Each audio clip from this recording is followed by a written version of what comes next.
So, Carl, I'm going to start it off with you because there's so many directions we can go. We only have 24 minutes.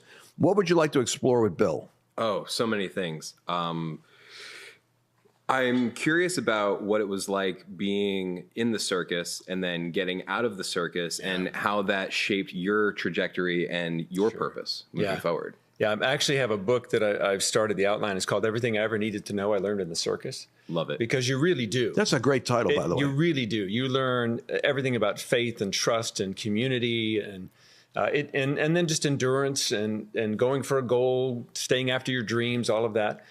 So the circus for me was a dream come true. I wanted to be a performer since I was a little kid. And I was trying all these different ways, ended up in the circus. Florida State University has a circus on campus, and that's where we learned it.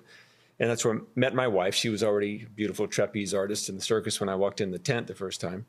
And we went professional, but that was not what God wanted us to do. And so when he says, hey, start a circus that preaches the gospel, I'm like, well, that's a great idea. How do you do that? Didn't know. And so I had to go on that journey. Well, what happened was, as we would do these shows and people are getting saved and healed and there's amazing things going on, hundreds of people would come forward, over the 3 or 4 years of the beginning of it, and say, how did you figure, what you just said, how did you figure this out, that you were supposed to be doing circus and evangelism? So I would tell the story again and again and again. And I'm like, this is ridiculous. I make a tape. So I made a tape. I would hand the tapes out. Well, that got too cumbersome because I would have to carry so many and do that. So I went looking for a book. There were no books on purpose. There wasn't anything. So I was complaining to the Lord, actually. And I said, get one of your generals to write a book on purpose so I can just tell people to go buy it. And he goes, no, you write it. And I said, I don't know how to write a book. He said, well, learn. It's your job. So it took me about 1.5 years to write that first book that you saw. And Whitaker picked it up right away. We got so many testimonies from around the world of people who got that book, and it changed their lives dramatically. Some saved their lives. One woman from Africa, she was going to commit suicide. Somebody gave her the book the day before she had it planned, flipped her world. She realized, I'm just miserable because, I'm doing the wrong thing. So you do that, we started handing out the book. That was much easier because I was an evangelist. I just want to get people saved. I really wasn't a church guy.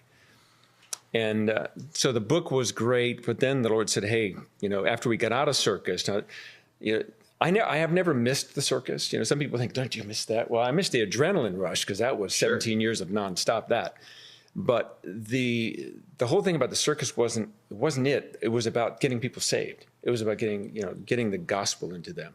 So when I walked away from that and stepped into different aspects of ministry, whether it was pastoring or the prophetic or whatever it was, it really didn't matter. And it actually became the example, because I tell people all the time, look, your purpose never changes. You're going to be who you are no matter how you express it, right?